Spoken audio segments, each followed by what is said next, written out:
अरहंत सिद्ध सूरी उपाध्याय साधु सर्व अर्थ के प्रकाशी मांगलिक उपकारी हैं। इनको स्वरूप जान रागते भाई जो भक्ति काय को नमाए स्तुति को उचारी है। धन्य धन्य तुम ही सो काज सब आज भय कर जोरी बारंबार वंदना हमारी है। कर जोरी बारंबार वंदना हमारी है। मंगल कल्याण सुख ऐसो हम चाहतु हैं। होहु मेरी ऐसी दशा जैसी तुम धारी है। होहु मेरी ऐसी दशा जैसी तुम धारी है। यह आवाज आ रही सही? बढ़ानी तो नहीं? यह पद्मनंदी पंचविंशति का नामक ग्रंथराज है और इसकी रचना आज से लगभग 1000 साल पहले आचार्य पद्मनंदी देव ने की है। 26 अधिकार है इस ग्रंथ में। पहला अधिकार उसका नाम क्या है? धर्मोपदेशामृत। धर्मोपदेशामृत नाम के प्रथम अधिकार में कितने श्लोक हैं? 198, 2 कम 200, 198। और उनमें से हम कितने पढ़ चुके हैं? 47।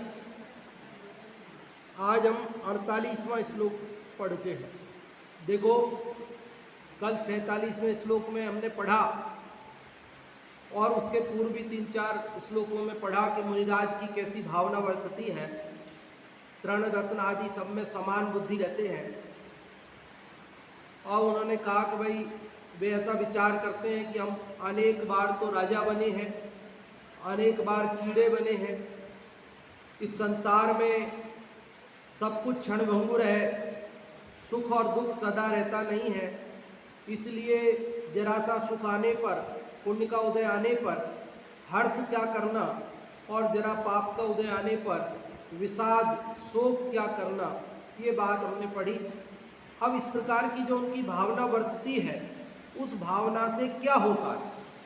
मुनिराज की जो ऐसी भावना वर्तती है, उस भावना से क्या होता है वो बता रहे हैं। देखो, प्रतीक्षणमिदं हृदि स्थितमति प्रशांतात्मनो मुनिर्भवति संवरः परम शुद्धि हेतुर्ध्रुवम् रजः खलु पुरातनं गलति नो नवं धौक्ते ततोति निकटं भवेदमृतधाम दुःखोद्धितम्। क्या कह रहे हैं कि प्रतिक्षणम इदम हृदि। प्रतिक्षणम मतलब हर क्षण, हर समय। इदम मतलब यह क्या, जो ऊपर के श्लोकों में कई बात कि सुख दुख में समान बुद्धि, न हर्ष न विषाद। इस प्रकार हृदय, अपने हृदय में चिंतन करने से, विचार करने से, भावना भाने से स्थित मति, जिनकी बुद्धि स्थित हो गई है, अपने स्वरूप में सावधान हो गई है, और प्रशांत आत्मनो, जो प्रशांत आत्मा है अर्थात शांत स्वभावी है, ऐसे मुनिराजों के मुनेहे भवति संवरः। भवति मतलब होता है संवरः, संवर होता है। क्या समझ में आई बात? स्थिर मति और प्रशांत आत्मा निरंतर इस प्रकार की भावना भाते हैं कि यह संसार क्षणभंगुर है, इसमें पाप और पुण्य के उदय आते और जाते रहते हैं, इनमें हर्ष और विषाद करना ठीक नहीं है। वे परस्पर विरोधी स्थितियों में समान समता भाव रखते हैं, और उस भावना से क्या होता है तो कहते हैं उनको संवर होता है। उस संवर से क्या होता है तो कहते हैं परम शुद्धि हेतु ध्रुवम। कि वो संवर कैसा है कि परम शुद्धि का हेतु कारण है, क्योंकि उस संवर से परम शुद्धि मुक्ति होने वाली। संवर से क्या होगा? परम शुद्धि, एकदम परिशुद्ध अवस्था, मुक्ति की प्राप्ति होने वाली। ध्रुव, जो अचल अवस्था है, पंचम गति ध्रुव, उसकी प्राप्ति जिससे होनी है, ऐसा संवर उनको होता है। कैसा संवर? तो कहते हैं परम शुद्धि का हेतुभूत जो ध्रुव, ये संवर है, वो उनको होता है। इस प्रकार से ये 2 लाइनें तो आपको समझ में आ गई होगी। अभी अपन आगे बढ़ते हैं तीसरी लाइन की ओर। देखिए तीसरी लाइन में क्या कह रहे हैं कि तीसरी लाइन में कह रहे हैं रजह खलु पुरातनम गलती। रजह मतलब कर्मरज, कर्मरज खलु निश्चय से, वास्तव में, पुरातनम, पुरातनम मतलब पुरानी, पुराने कर्म जो बंधे हुए हैं वे भी गलती, वे भी गल जाते हैं। समझ में आ रही बात? श्लोक नंबर 48। बात क्या चल रही है? मुनिराज जो सुख दुख में समता भाव रखते हैं, उस समता भाव से क्या होता है? तो कह रहे उस समता भाव से परम शुद्धि का कारणभूत अर्थात मुक्ति का कारणभूत संवर होता है। साथ ही पुराने, संवर का मतलब क्या होता है? नए कर्म नहीं आते, नए कर्म नहीं आते सो तो ठीक, लेकिन जो पुराने कर्म पहले से बंधे पड़े हैं वे भी क्या होते हैं? उनकी निर्जरा होती है, वो खिर जाते हैं।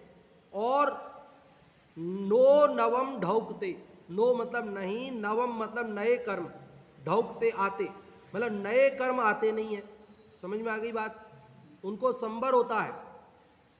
क्या होता है? पुराने कर्म तो बोलते रहिए आप लोग, क्योंकि अभी आपके चेहरे तो दिख नहीं रहे हैं, तो आप बोलेंगे तो पता चलेगा आप जाग रहे हैं।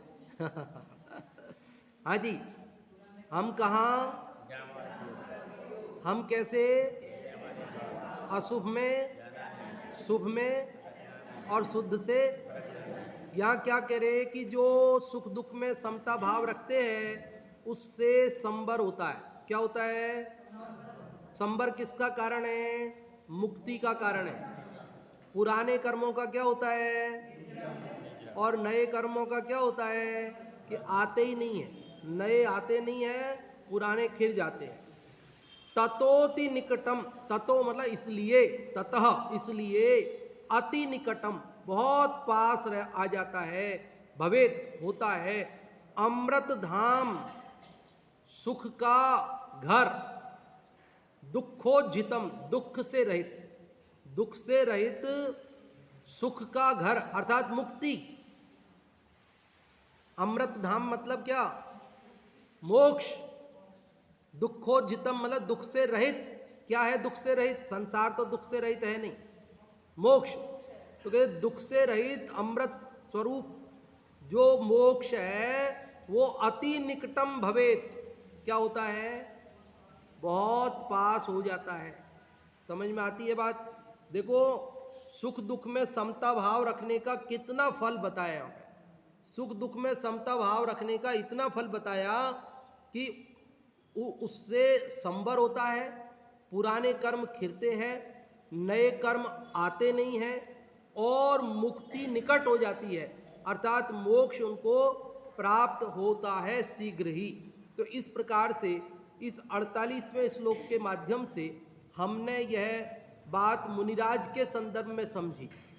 तो क्या आप और हम भी समता भाव रखें सुख दुख में, तो क्या हमें भी संवर नहीं हो सकता? क्या हम भी सुख दुख में समता भाव रखें तो हमें भी पुराने कर्मों की निर्जरा नहीं हो सकती? क्या हमारे भी नए कर्मों का आना बंद नहीं हो सकता? क्या हमारे भी मुक्ति निकट नहीं आ सकती? भाई हम जो हर्ष विषाद करते हैं ना पुण्य पाप के उदय में, उसी के फल में नए कर्म बनते हैं और संसार बढ़ता है। इसलिए यहाँ कह रहे हैं कि भैया समता भाव रखो। छेढ़ाला जी में हम पढ़ते हैं ना, पुण्य पाप फल माही हरख विल को मत भाई, यह पुद्गल पर्याय उपज विन से थिर नाही, लाख बात की बात यह निश्चय उर लाओ, तोरी सकल जग दंड फंद निज आत्म ध्याओ। तो भैया ये पुद्गल की पर्याय है, उपज विन से, ये तो उत्पन्न होती है और नष्ट होती है, इसका ऐसा ही स्वभाव है। इसलिए क्या करो कि पुण्य के उदय में हर्ष मत करो और पाप के उदय में विषाद मत करो। क्या करो? समता भाव रखो, तब जाकर किसी दिन पसंद का भोजन बन जाए और किसी दिन नापसंद का भोजन बन जाए, तो दोनों स्थितियों में क्या करो? पसंद का भोजन मिलने पर प्रसन्नता और नापसंद का भोजन मिलने पर अप्रसन्नता, ये पाप बंधन का कारण है, कर्म बंधन का कारण है। कर्म बंधन से बचने का क्या उपाय है? समता भाव, क्रमबद्ध का विचार करो ना, कि आज यही बनना था, आज यही नहीं बनना था, आज ऐसा ही होना था। होने योग्य हुआ है, जो होना था वही हुआ है, या जो नहीं होने योग्य था वो हो गया? बोलो, होनी होती है कि अनहोनी होती है? अनहोनी कभी होती नहीं और होनी कभी टलती नहीं, तो फिर हर्ष विषाद किस बात का? और हम जो हर्ष विषाद करते हैं, यही संसार का कारण है। मुनिराज हर्ष विषाद नहीं करते, इसलिए उनके संसार का अभाव हो जाता है। समझ में आ गया श्लोक? अभी लाइट नहीं तो आप लोगों को पूछे कि नहीं पूछे? अभी बाद में पूछते, लाइट आएगी तो पूछते, ठीक है? बाकी आज अपने नए माइक आ गए। आज हमने शुरुआत में जिनवाणी स्तुति करके जो विराजमान किए ना शास्त्र, उस नए माइक से ही बोल के की थी, ठीक है? तो अभी लाइट आ जाएगी तो फिर आप लोगों से बुलवाए। हाँ जी।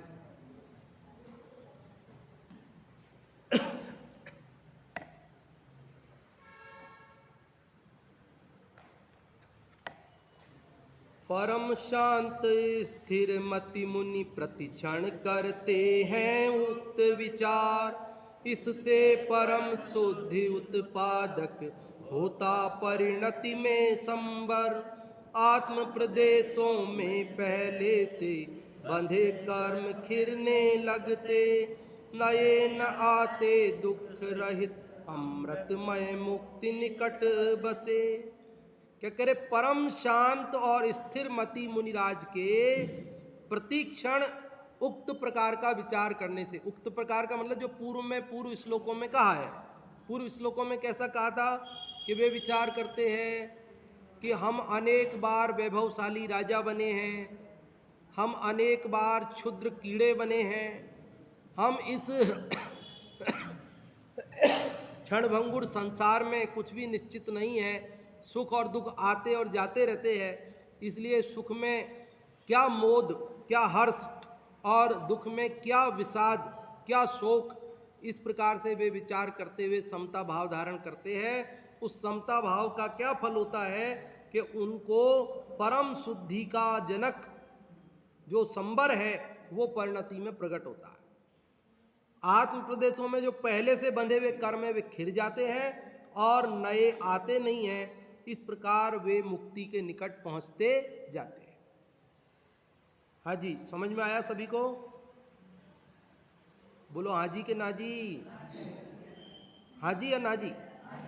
नहीं आया? मम्मी जी मना कर रहे हैं ना पीछे। अच्छा, क्या कमी रही, क्या समझ में नहीं आया? देखो फिर से बताते हैं, सुनो फिर से बताते हैं। अभी कोई बात नहीं, ग्रंथ में देखने को रहने दो, हम वैसे ही बताते हैं। हाँ, वो तो है ही खैर कारण, लेकिन कोई बात नहीं। देखो सार रूप में बताते हैं। यहाँ कह रहे हैं कि मुनिराज जो समता भाव रखते हैं ना, पुण्य पाप के उदय में, सुख दुख में समता भाव रखते हैं। रत्न हो या तिनका हो, शमशान हो या राजमहल हो, सब में समता भाव रखते हैं ना। कोई उनकी स्तुति करता है, कोई उनकी निंदा करता है, तो सब में वे समता भाव रखते हैं। इस समता भाव से क्या होता है, इसका क्या फल, क्या रिजल्ट, क्या लाभ मिलेगा? तो कहते इसका लाभ ये होता है कि उनको संबर होता है। संबर होता है का मतलब क्या है? संबर का मतलब लोग नहीं समझ पाते, तो वो कहते हैं संबर का मतलब ये है कि नए कर्म नहीं आते। अब तो भी समझ में नहीं आता लोगों को कि नए कर्म नहीं आएंगे तो क्या हुआ? तो बोले नए कर्म नहीं आएंगे तो उनको मुक्ति होएगी। तो लोगों को ये प्रश्न होता है कि नए नहीं आएंगे तो मुक्ति कैसे होएगी, पहले के तो पड़े हैं। तो कह रहे पहले के खिर जाएंगे और नए नहीं आएंगे, इसलिए उनके मुक्ति अत्यंत निकट होती जाएगी। तो कहते मुक्ति निकट हो जाएगी, तो वो मुक्ति क्या है? लोगों को प्रश्न होता मुक्ति क्या है? मरने को लोग मुक्ति समझते हैं। तो कहे नहीं नहीं, समस्त दुखों से रहित अत्यंत आनंद का जो धाम है, अमृत धाम, उसका नाम मुक्ति है। ऐसी मुक्ति उनको मिलेगी। समझ में आया? फिर से बोलता हूं, एक बार और बोलता हूं।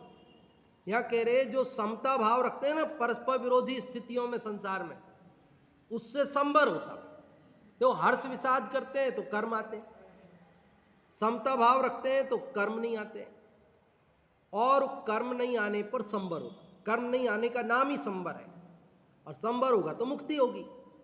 पुराने कर्म झड़ जाएंगे, नए आएंगे नहीं, और परम सुख का स्थान मुक्ति है।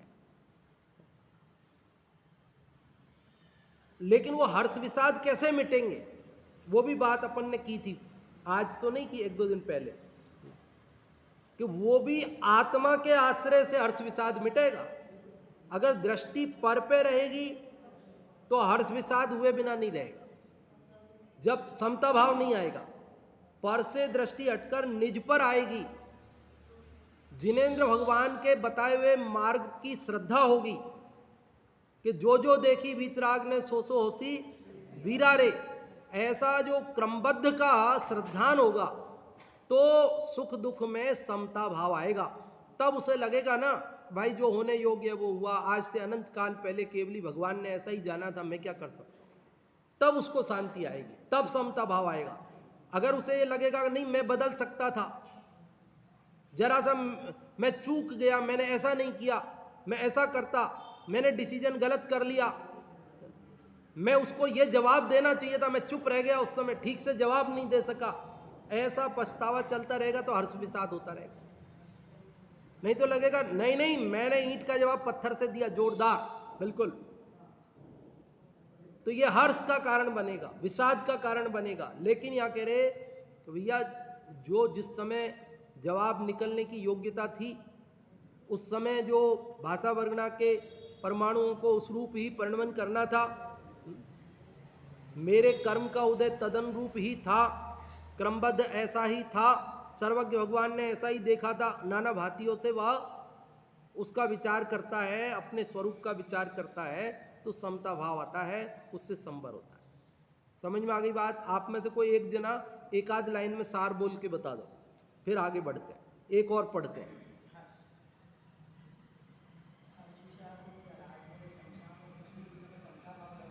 हाँ जी, संबर होगा, मोक्ष होगा,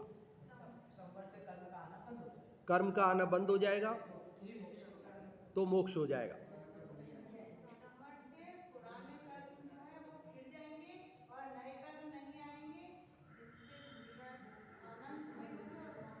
बहुत बढ़िया, कि पुराने कर्म खिर जाएंगे नए नहीं आएंगे और मुक्ति होगी। मुक्ति किसका नाम है? मुक्ति में क्या होता है? मुक्ति में दुख नहीं है, मुक्ति सुख का धाम है, मतलब सुख स्वरूप है, वहाँ सुख ही सुख है, दुख रंच मात्र भी नहीं। और समता भाव, सुख दुख में समता भाव, पुण्य पाप के उदय में समता भाव किसके आश्रय से आएगा? आत्मा के आश्रय से, जिनवाणी के आश्रय से। किसके आश्रय से? जिनेंद्र प्रभु के उपदेश से। जिनेंद्र प्रभु के उपदेश का आश्रय लेंगे तो समता भाव आएगा। बाकी लोग तो यही कहेगा कि तुमने ये नहीं किया, तुमने गलत किया, तुमने ये किया, तुमने वो किया। देखो, लोक मार्ग और मोक्ष मार्ग तो परस्पर विरोधी है। यहाँ तो आपके पसंद का कुछ हुआ और आप नाचे नहीं तो दुनिया कहेगी कि पागल है आपके दुख का प्रसंग, आपके इष्ट का वियोग हुआ और आप रोए नहीं तो दुनिया कहेगी मूर्ख है। दुनिया को तो ये लगेगा कि अरे तुम्हारे इष्ट का वियोग हुआ है, घर में किसी का मरण हुआ है तो रोना चाहिए, और घर में शादी ब्याह है तो नाचना चाहिए तुम पास हुए हो, फर्स्ट क्लास पास हुए हो, तो तुम्हें हंसना चाहिए, और तुम फेल हो गए हो तो तुम्हें रोना चाहिए। जगत को तो ऐसा लगता है। लेकिन जिनेंद्र प्रभु ये कह रहे हैं कि भैया तुम पास हो गए हो, फर्स्ट क्लास फर्स्ट आ गए हो, तो भी तुम्हें इतराने की जरूरत नहीं है, और यदि तुम फेल भी हो गए हो तो तुम्हें रंच मात्र भी रोने की जरूरत नहीं है, क्योंकि इसमें वही हुआ है जो होने योग्य था, जो सर्वज्ञ भगवान ने आज से अनंत काल पहले जान लिया था। क्या हम ऋषभ देव से समव शरण में ये बात पूछते कि ये बालक 2022 की परीक्षा में फेल होगा कि पास होगा, तो क्या वे नहीं बता सकते थे कि ये पास होगा कि फेल होगा? तो फिर हमने तो तैयारी साल भर पहले शुरू की, वो तो अनंत काल पहले बता गए। तो जैसा होना था उस रूप हुआ है, या जैसा नहीं होना था उस रूप हुआ है। हमें तैयारी करने का भाव आया या तैयारी नहीं करने का भाव आया, तो वो भी उसी रूप आया है जिस रूप होना था। समझ में आ गई बात? इसलिए रंच मात्र भी खेद खिन्न होने की जरूरत नहीं है, और रंच मात्र भी हर्ष करने की, विषाद करने की जरूरत नहीं। चलो एक और श्लोक पढ़ लेते। लाइट तो नहीं है, आप लोग कहें तो पढ़े, नहीं तो नहीं। गर्मी वगैरह कोई आकुलता वगैरह तो नहीं आप लोगों को? सब समता भाव रखें। चलो तो समता भाव रखना सरल है, ये भी एक और पढ़ते देखो। 49 नंबर। प्रबोधो निरंध्रम प्रवहण ममंदम प्रथुतप सुवायुर्यै प्राप्तो गुरुगण सहाया प्रणयिनः कियन्मात्रस्तेषां भवजलधिरेशोऽस्य च परः कियद्दूरे पार स्फुरति महतामोद्यमयुताम्। बहुत सरल है और बहुत मार्मिक भी है। क्या कह रहे हैं? प्रबोधो, प्रबोध मतलब प्र मतलब प्रकृष्ट, बोध मतलब ज्ञान, उत्कृष्ट ज्ञान मतलब सम्यक ज्ञान। प्रबोध मतलब सम्यक ज्ञान रूपी निरंध्रम, निरंध्रम मतलब रंध्र रहित, छेद रहित, सम्यक ज्ञान रूपी छिद्र रहित प्रवहणम, प्रवहणम मतलब जहाज, पानी का जहाज होता है शिप, SHIP शिप, जहाज पानी का। वो कह रहे हैं कि जिसके पास में सम्यक ज्ञान रूपी छिद्र रहित जहाज है। कैसा जहाज है? कैसा जहाज है? तो कहते हैं अमंदम, अमंदम मतलब तीव्र गति से चलने वाला। अमंद मतलब, मंद मतलब धीरे चलने वाला, और अमंद मतलब कि तीव्र गति से चलने वाला, दौड़ने वाला, छिद्र रहित सम्यक ज्ञान रूपी जहाज जिसके पास है। और प्रथु तपः सुवायुर्यै प्राप्तो, प्रथु तपः, प्रथु मतलब बहुत अधिक विस्तृत, तीव्र, अत्यंत बहुत अधिक तप रूपी सुवायु, सुवायु मतलब अनुकूल वायु, अनुकूल हवा, यही मतलब जिनके द्वारा प्राप्त प्राप्त कर ली गई है। क्या समझ में आई बात अभी तक? कह रहे जिनके पास जहाज है। कौन सा जहाज? सम्यक ज्ञान रूपी जहाज। और कैसा जहाज कि जिसमें छिद्र नहीं है, ऐसा जहाज। और कैसा जहाज कि जो तीव्र गति से दौड़ता है, ऐसा जहाज। एक लाइन में कहें तो कि जिनके पास छिद्र रहे तीव्रगामी सम्यक ज्ञान रूपी जहाज है, पहली बात। दूसरी बात, जिनके पास विस्तृत तप रूपी अनुकूल पवन है, अनुकूल हवा चल रही जिनके। देखो पहले यूं समझ लो, उदाहरण समझ लो। समुद्र में जहाज चलते हैं ना, पानी के, नाव समझ लो। नाव तो देखी ही है आपने, जहाज किसी ने देखा भी हो ना भी देखा हो। तो अगर उसमें छेद होगा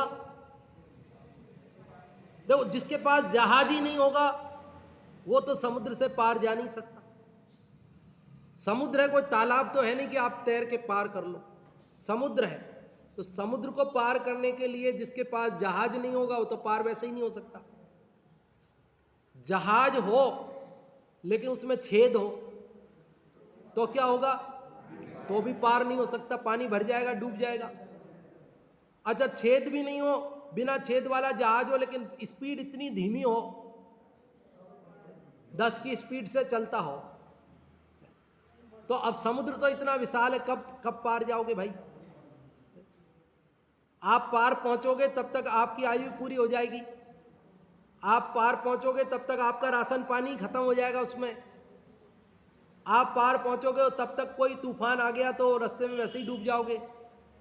इसलिए तीव्र गति वाला भी चाहिए, क्योंकि समुद्र पार करना है, कोई छोटा मोटा नदी नाला पार नहीं करना है। इसलिए उन्होंने विशेषण लगाया, कैसा? कि जिनके पास तीव्र गति वाला छिद्र रहित। अब जहाज क्या है कि ये जो लोक में समुद्र है पानी के, उनमें पार होने के लिए तो वो जहाज काम आता है, लेकिन संसार रूपी समुद्र से पार होना हो तो सम्यक ज्ञान रूपी जहाज काम आएगा।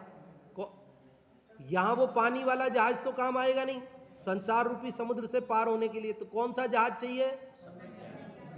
सम्यक ज्ञान रूपी जहाज चाहिए। इसलिए कहा, लेकिन एक और बात है कि जहाज भी है आपके पास, छिद्र रहित भी है, तीव्र दौड़ने वाला भी है, लेकिन हवा विपरीत दिशा की चल रही है,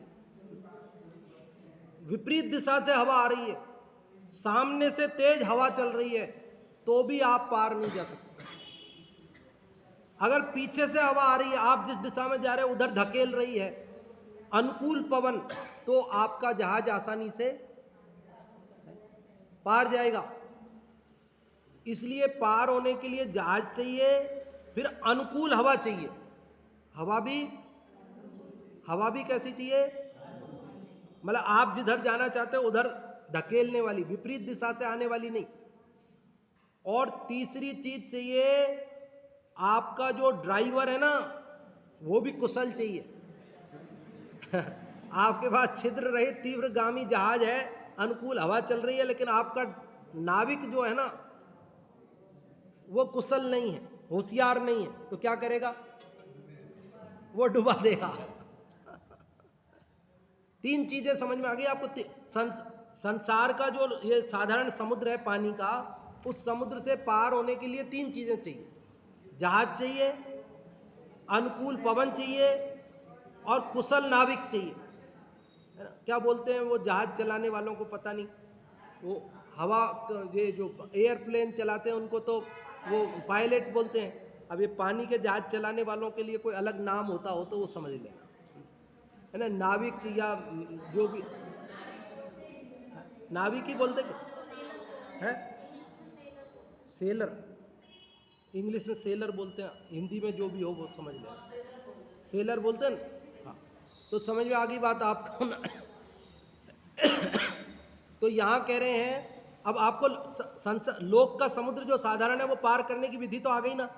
जहाज होना चाहिए, छेद रहित होना चाहिए, तीव्रगामी होना चाहिए, अनुकूल पवन चाहिए, और योग्य चलाने वाला चाहिए। अब अपने को संसार समुद्र पार करना है, तो यहां कौन सा जहाज? तो यहां कहा प्रबोधो। इसकी लय बहुत आसान है, महावीराष्टक जैसी है। नहीं, हाँ, महावीराष्टक बोलते हैं ना अपन, यदि ये चैतन्य मुकुर इव भावाश्चिद चिता, बस उसी प्रकार पढ़ना है।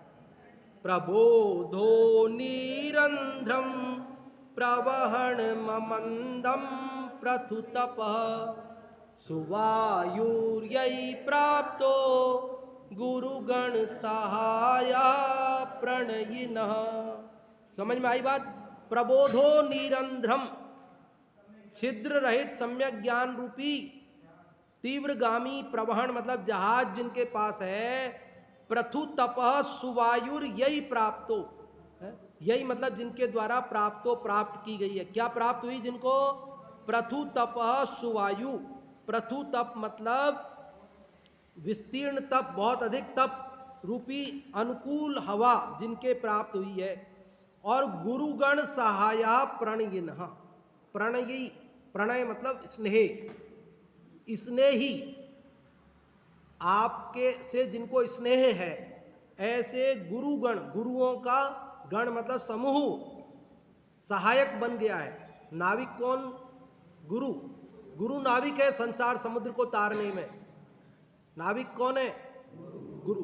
तो यहाँ कह रहे हैं जो आपसे स्नेह करते हैं, जो आपके प्रति वात्सल्य रखते हैं, ऐसे प्रणयी अर्थात वात्सल्य युक्त स्नेही गुरु गणों सहाया, गुरुओं का समूह तुम्हारा सहायक हो, जिसके पास क्या क्या हो? सम्यक ज्ञान रूपी जहाज हो, जिसके अनुकूल पवन चलती हो, और जिसके गुरु रूपी नाविक हो।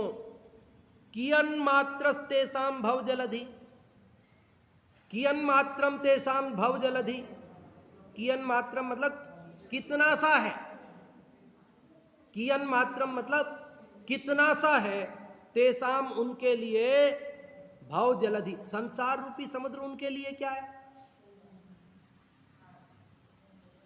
किनके लिए क्या है? क्या है मतलब कुछ भी नहीं है उनके लिए, तो चुटकियों में पार करने वाले हैं वो तो संसार समुद्र को। कौन? सम्यक ज्ञान रूपी जहाज है, गुरुओं का मार्गदर्शन जिनको प्राप्त है, उनको पार करने के लिए कुछ ज़्यादा कठिनाई आने वाली नहीं है। इसलिए कहा कियन मात्रस तेसाम भव जलधि, उनके लिए संसार रूपी समुद्र कितना सा है, मतलब जरा सा है, कुछ भी नहीं है।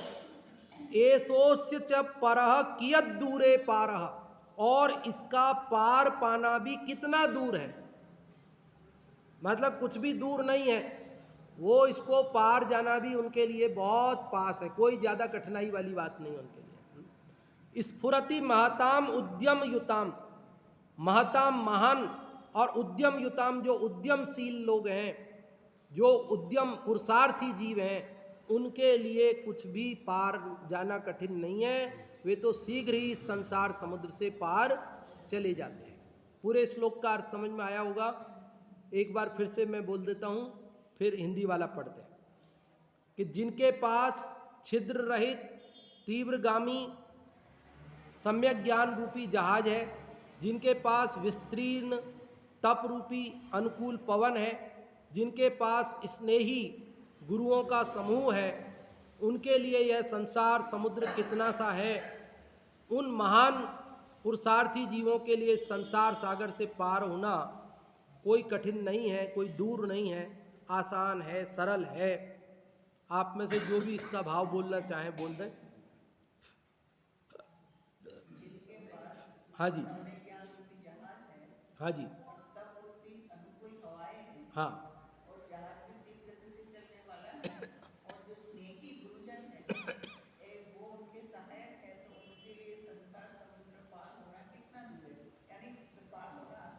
हाँ जी, बहुत अच्छा। हिंदी वाला सब लोग साथ में बोलें जिनके पास लाइट की सुविधा है। सम्यक ज्ञान जहाज निरंध्र अमंद पवन तप रूपी हो, बड़े बड़े गुरुवर स्नेही जन जिनके सदा सहाई हो, ऐसे उद्यमशील महामुनि भवदधि कितना है, चुल्लू भर रह गया अहो बस निकट किनारा आया है। कि जिन मुनिराजों के पास सम्यक ज्ञान रूपी जहाज है, तप रूपी पवन है, और बड़े बड़े गुरु जिनके मार्गदर्शक हैं, उनके लिए, उन महामुनियों के लिए संसार कितना सा है, वो तो चुल्लू भर के समान है उनके लिए, वो तो संसार के किनारे पहुंच चुके हैं। इसका अर्थ पढ़ते हैं। जिन मुनियों के पास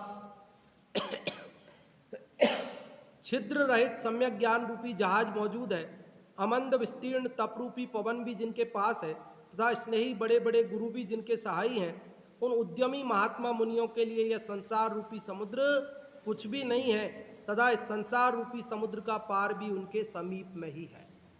भावार्थ, जिस मनुष्य के पास छिद्र रहित जहाज के लिए योग्य पवन तथा चतुर खेवटिया होते हैं, खेवटिया चलाने वाले, वह मनुष्य बात ही बात में समुद्र की दूरी को भी तय कर लेता है।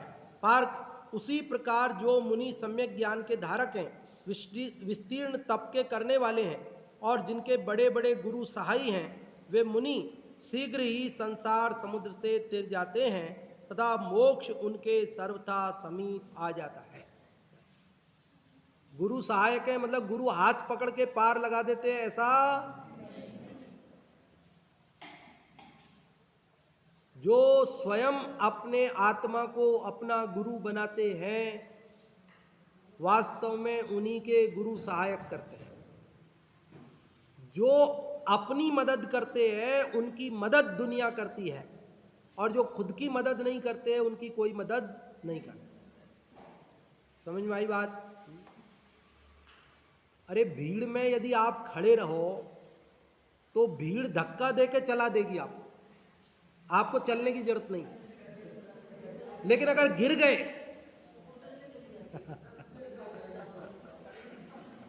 समझ गए ना आप भीड़ में खड़े रहो तो भीड़, आप नहीं चलो तो धक्का दे के चला देगी। लेकिन अगर आप गिर जाओगे तो धक्का दे के चलाएगी नहीं, वो आपके ऊपर पैर रख के चली जाएगी। तो ऐसे ही जो स्वयं पुरुषार्थ करता है, तो कहने में ये आता है कि गुरु ने मार्गदर्शन किया, गुरु ने पार किया। बाकी गुरु का मार्गदर्शन पाकर शिष्य स्वयं अपनी बुद्धि, अपनी योग्यता, अपने पुरुषार्थ से अपनी आत्मलीनता को प्राप्त होते हैं, तो मुक्ति को प्राप्त होते हैं। बाकी ऐसा पराधीन दृष्टिकोण भी मत रखना कि साहब कोई, क्योंकि सब स्वाधीन है। सम्यक ज्ञान किसका? खुद का। जहाज कौन का? सम्यक ज्ञान खुद का। तप कौन करेगा? गुरु करेंगे, उनके तप से मैं पार होऊंगा? नहीं, मेरे तप से, मेरे स्वस्वरूप में मग्नता, वही असली तप है ना। तो यहाँ कभी निमित्त प्रधान कथन आता है तो भी उसकी बात को यथार्थ अपने को समझना चाहिए। अपने स्वरूप की मग्नता रूप अपना निज पुरुषार्थ, और बाहर में ये सब चीज़ें गुरु आदि का उपदेश आदि सब निमित्त होते ही हैं, उनके बिना भी ऐसा काम होता नहीं है। तो ये सब बातें यथा योग्य समझना। और अब लाइट तो आई नहीं है, समय भी वैसे हो ही गया है, 5-1 मिनट ही बचे हैं। आप लोगों में से किसी को कुछ पूछना हो दोनों श्लोकों में से तो आप पूछ सकते हैं, अन्यथा कुछ बताना हो तो बता भी सकते हैं। और इसके बाद अपन अभी अगला श्लोक कल पढ़ेंगे। हाँ जी, पूछना है किसी को?